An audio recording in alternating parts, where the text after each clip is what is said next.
Тайната на фараонската звезда. Сред огнения танц на пустинният вятър и вечния ритъм на Нил, три неразделни приятели Алекс, Ния и Мария се впуснали в пътешествие, което щеше да ги отведе не само в дълбините на Египет, но и в мистериите на древната му душа.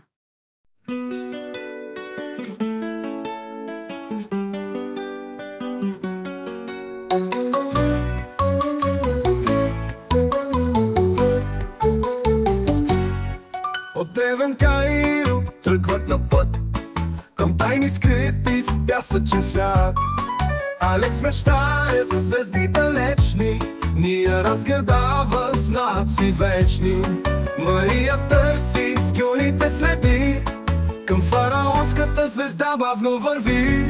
Звезда далечна пътят ни озарява, към съкровище скрито тя ни направлява. През пясъци златни и храмове вечни, към тайните на фараони, по пътища далечни.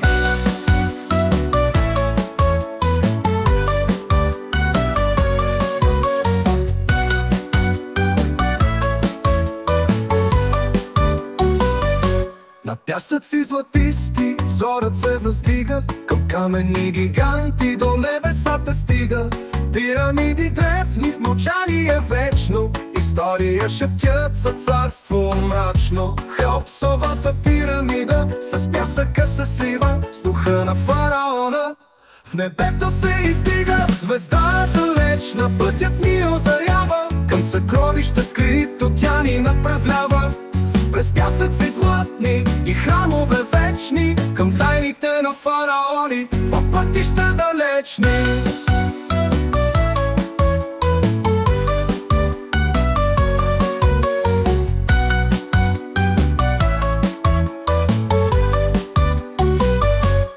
Сириус свети като пламък в нощта, разкрива пътят към тайна врата.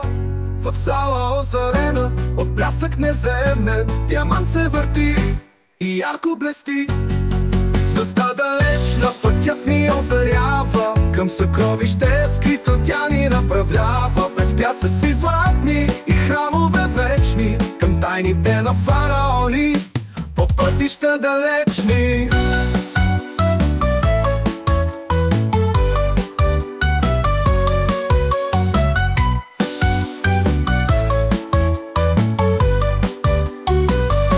Под звездно небе Кайро се завръща, спомени с любов обгръщат. Сириус сияе в тъмнината блести, води ги напред към нови мечти.